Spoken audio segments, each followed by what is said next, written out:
ನಮಸ್ಕಾರ ಎಲ್ಲರಿಗೂ. ಆಲ್ಮೋಸ್ಟ್ ಒಂದು ವಾರ ಆಗಿದೆ, ಎಲ್ಲ ಥಿಯೇಟರ್ಸ್ ಇಂದ ಆಚೆ ಹೋಗಿದೆ ಸಿನಿಮಾ. 5-6 ಶೋ ಇದೆ ಅಷ್ಟೇ. ನನಗೆ ಈ ಒಂದು ವಾರದಲ್ಲಿ ಎಕ್ಸ್ಪೀರಿಯನ್ಸ್ ಆಗಿರೋದು ಏನಂದ್ರೆ, ಇಷ್ಟು ದಿನ ಹೇಳ್ತಾ ಇದ್ರು ಒಳ್ಳೆ ಕಂಟೆಂಟ್ ಇದ್ರೆ ಹೋಗುತ್ತೆ ಸಿನಿಮಾ ಅಂತ. ಡೆಫಿನೆಟ್ಲಿ ಇಲ್ಲ. ಬಿಲ್ಡಪ್ಗಳು ಕೊಡಬೇಕು, ಫೇಕ್ ಆಗಿ ಜನನ್ ತುಂಬಿಸ್ಬೇಕು, ಇದೆಲ್ಲ ಇದೆ. ಒಬ್ಬೊಬ್ರು ಒಂದೊಂಥರ ಬಂದು ಆಫರ್ಗಳು ಕೊಡ್ತಾರೆ. ನಾನು ಇಷ್ಟು ಟಿಕೆಟ್ಸ್ ಬುಕ್ ಮಾಡಿಸ್ತೀನಿ, ಇಷ್ಟು ಜನನ್ ಕಳಿಸ್ತೀನಿ, ಹಿಂಗೆ ಫಿಲ್ ಮಾಡಿಸ್ತೀನಿ, ಬುಕ್ ಮೈ ಶೋನ ಆರೆಂಜ್ ಟರ್ನ್ ಮಾಡ್ತೀನಿ ಅಂತ. ಡೆಫಿನೆಟ್ಲಿ ಇಲ್ಲಿ ಕತೆಗೆ ದೇವರೇ ಬೆಲೆ ಇಲ್ಲ ಅನ್ನಿಸ್ತು. ಐ ಮೀನ್, ನೀವು ನೋಡಿ, ಒಬ್ಬ ನೆಗೆಟಿವ್, ಒಬ್ಬ ಯಾರಾದ್ರೂ, ನಿಮ್ಮಲ್ಲೂ ಎಷ್ಟೊಂದು ಜನ ಸಿನಿಮಾ ನೋಡಿದಿರಲ್ವಾ, ಒಂದು ನೆಗೆಟಿವ್ ಯಾರಾದ್ರೂ ಮಾತಾಡಿದಿರ? ಒಂದೇ ಒಂದು ನಾನೆಲ್ಲೂ ಕೇಳಿಲ್ಲ. ನನ್ನ ಫ್ರೆಂಡ್ಸ್ಗೂ ಹೇಳ್ತೀನಿ, ಮೋಸ್ಟ್ಲಿ ನಾನು ನನ್ ಮುಂದೆ ಹೇಳಕ್ಕೆ ಅವ್ರಿಗೆ ಪಾಪ ನನ್ನ ಸಿನಿಮಾ ಅಂದ್ಬಿಟ್ಟು ಹೇಳಲ್ಲ ಅಂತ. ಅವ್ರ ಕೈಲಿ ಫೋನ್ ಮಾಡಿಸೆಲ್ಲ ಕೇಳಿದೀನಿ. ಎಕ್ಸಲೆಂಟ್ ಆಗಿದೆ screen play, direction, story, but I fail to convince people. ನಾನು ನಮ್ಮ ಕನ್ನಡ ಜನತೆಗೆ ಕನ್ವಿನ್ಸ್ ಮಾಡೋದ್ರಲ್ಲಿ ಫೇಲ್ ಆಗಿದ್ದೀನಿ ಅಂತ ಅನಿಸ್ತು. ಬಿಕಾಸ್ ಒಳ್ಳೆ ಸಿನಿಮಾ ಮಾಡಿದ್ರೆ ಬರಬೇಕು ಅಂತ ಏನಿಲ್ಲ, ಅದು ಅವ್ರ ಇಷ್ಟ ಆಗಿ, ಅವ್ರ ದುಡ್ಡು, ಅವ್ರ ಸಮಯ, ಮೇನ್ ಆಗಿ ಸಮಯ. ಯಾರು 2.5-3 ಗಂಟೆ ಕೂತು ಸಿನಿಮಾ ನೋಡ್ತಾರೆ? ಮನೇಲೇ ನೋಡ್ಬೋದು. ಸಿನಿಮಾ ಹೇಗ್ ಮಾಡೋದು, ತುಂಬಾ ಒಳ್ಳೆ ಜರ್ನಿ ಸಿನಿಮಾ ಮಾಡೋದ್ರಲ್ಲಿ, ಬಟ್ ಅದನ್ನ ತಲುಪಿಸೋದ್ರಲ್ಲಿ ಭಾರಿ ಕಷ್ಟ ಇದೆ. ತುಂಬಾ ಜನ ಮಾತಾಡ್ತಾ ಇದ್ರು ಒಳ್ಳೊಳ್ಳೆ ಸಿನಿಮಾ ಮಾಡ್ಬೋದು, but I am experiencing that. ಗೊತ್ತಿಲ್ಲ, ನನಗೆ ಇನ್ನೂ ಅರ್ಥ ಆಗ್ತಿಲ್ಲ. ನನಗೆ ರಿಲೀಸ್ಗಿಂತ ಮುಂಚೆ ಒಂದು ಅನ್ಸಿತ್ತು, ಒಂದೊಳ್ಳೆ ರಿಪೋರ್ಟ್ ಬಂದ್ಮೇಲೆ ಜನ ಬರ್ತಾರೆ ಥಿಯೇಟರ್ಸ್ಗೆ ಅಂತ. But it's not. ನನಗೆ ಏನಾಗಿದೆ, ಹೇಗೆ ಇನ್ವೈಟ್ ಮಾಡಬೇಕು ಜನನೇ ಗೊತ್ತಿಲ್ಲ. ಎಲ್ಲ ರೀತಿ ಪಬ್ಲಿಸಿಟೀಸ್. ಸುದೀಪ್ ಸರ್ ಹೇಳಿದ್ದಾರೆ, ಅವರೇ ಕೂತು ಒಂದ್ ಸ್ವಲ್ಪ ಫೈನಲ್ ಎಡಿಟ್ ಮಾಡಿದ್ರು. ಸುದೀಪ್ ಸರ್ ಕೂಡ ಹೇಳಿದ್ಮೇಲೂ ಬರಲ್ಲ ಅಂದ್ರೆ ನನ್ನ ಮಾತೆಲ್ಲ ಕೇಳ್ತಾರೆ? ಹಾಗಾದ್ರೆ ಅರ್ಥ ಆಗ್ತಿದ್ಯಾ? ನಾಳೆ OTT ಬರುತ್ತೆ ಅಂದ್ರೆ ಮುಂದೊಂದು ದಿನ, ಅವತ್ತು ನೋಡ್ಬಿಟ್ಟು ಥಿಯೇಟರ್ ಮಿಸ್ ಮಾಡಿದೀನಿ ಅಂತ ಹೇಳ್ಬೋದು. But I fail to convince people.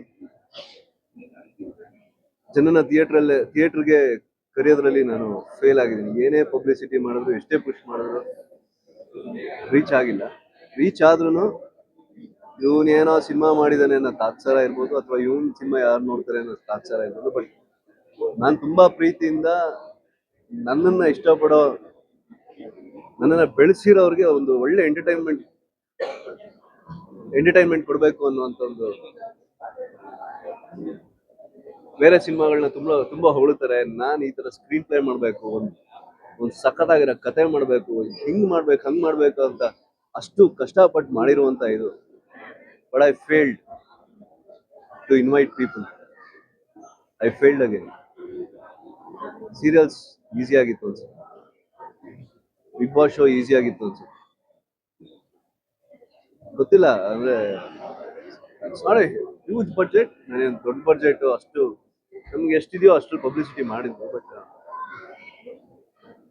ಈಗ ಸಿನಿಮಾ ನೋಡಿರೋರು ಹೋಗಿ ಇನ್ನೊಬ್ರನ್ನ ಕಳ್ಸಲ್ಲ ಅಂದ್ರೆ ನಿಮ್ಗೆ ಆಗದೇ ಇಲ್ಲ. ಪ್ರತಿಯೊಬ್ರು ಫೋನ್ ಮಾಡೋದು ಹೇಳಕ್ಕಾಗಲ್ಲ, ಬನ್ನಿ ಸಿನಿಮಾ ನೋಡಿ. ಕರೆಕ್ಟಾ? ಇದು ನನ್ನ ಡೈರೆಕ್ಷನ್ಗೆ ಫುಲ್ ಸ್ಟಾಪ್ ಆದ್ರೆ ಭಾರಿ ಕಷ್ಟ ಆಗುತ್ತೆ. ಎಲ್ಲರೂ ಯಾವ್ದಾವ್ದೋ ರೀತಿ ಸಿನಿಮಾ ನೋಡು ಬೈಕೊಂಡು ಬಂದಿರೋರು ಇದ್ದಾರೆ. ತುಂಬಾ ಜನ ಫಸ್ಟ್ ಡೇ ಫಸ್ಟ್ ಶೋ ಹೋಗಿರುವಂತ ಸಿನಿಮಾಗಳು, ಐ ಥಿಂಕ್ ಜನಕ್ಕೆ ಕಪಾಲಕ್ಕೆ ಹೊಡೆದು ಕಳಿಸುವಂತ ಕಂಟೆಂಟ್ ಇಂದ ಜನ ಬೇಸತ್ತು ಹೋಗಿದ್ದಾರೆ ಅನ್ಸುತ್ತೆ. ಅಂದ್ರೆ ಬರಬೇಡಿ ಥಿಯೇಟರ್ಗೆ ಅನ್ನೋ ಅಷ್ಟು ಕೆಟ್ಟ ಕಂಟೆಂಟ್ ಇರೋ ಸಿನಿಮಾಗಳು ಇದೆ. ಅದೆಲ್ಲ ನಮಗೂ ಎಫೆಕ್ಟ್ ಆಗುತ್ತೆ. ಕಷ್ಟ. ಒಬ್ಬ ಇಂಜಿನಿಯರ್ ಆಗಿ 4 ವರ್ಷ MNC ಕಂಪ್ನಿ ಮಾಡಿ ಬಿಟ್ಟು ಆಕ್ಟರ್ ಆಗಿ ಬಂದು ಈಗ ಅತ್ಯದ್ಭುತವಾದ ಒಂದು ಕನ್ಸಿಟ್ಕೊಂಡು ಬಂದಿದ್ದೀವಿ. ಅಷ್ಟು ಚೆನ್ನಾಗಿದೆ ಅಂತ ಎಲ್ಲರೂ ಹೇಳ್ತಾರೆ. ನಾನು ಏನಕ್ಕೆ ಇಷ್ಟು ದಿನ ಮಾತಾಡಿರಲಿಲ್ಲ ಅಂದ್ರೆ, ನನಗೆ ಬೇರೆಯವರಿಂದ ನಂಗೆ ರಿಪೋರ್ಟ್ ಬೇಕಿತ್ತು. ಬರೀ ಮೀಡಿಯಾ, ಪ್ರೆಸ್ ಅಲ್ಲ.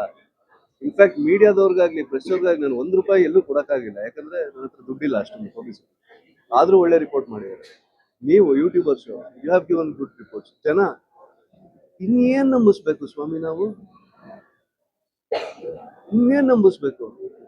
ಹಾಗಿದ್ರೆ ಸುಳ್ಳು ಹೇಳಿ ಇಲ್ಲಿ ಆರೆಂಜ್ ಆಗಿದೆ, ಥಿಯೇಟರ್ ಸಖತ್ತಾಗಿ ಜನ ನಗ್ತಾ ಇದಾರೆ ಅಂತೆಲ್ಲ ಮಾಡ್ಬೇಕಾಗುತ್ತೆ ಅಲ್ವಮ್ಮ? ತುಂಬಾ ಹಂಬಲ್, 3-4 ವರ್ಷದಿಂದ ತುಂಬಾ ಹಂಬಲ್ ಆಗಿದ್ದೀನಿ. ಐ ಥಿಂಕ್ ಅದು ವರ್ಕ್ ಆಗಲ್ಲ. ಏನ್ರಿ, ಹಂಬಲ್ನೆಸ್ ವರ್ಕ್ ಆಗಲ್ಲ. ನಾ ಮುಂಚೆ ಆಗಿದ್ದು ಅದೇ ಕರೆಕ್ಟ್ ಆಗಿದೆ, ಹಾಗೆ. Thank you.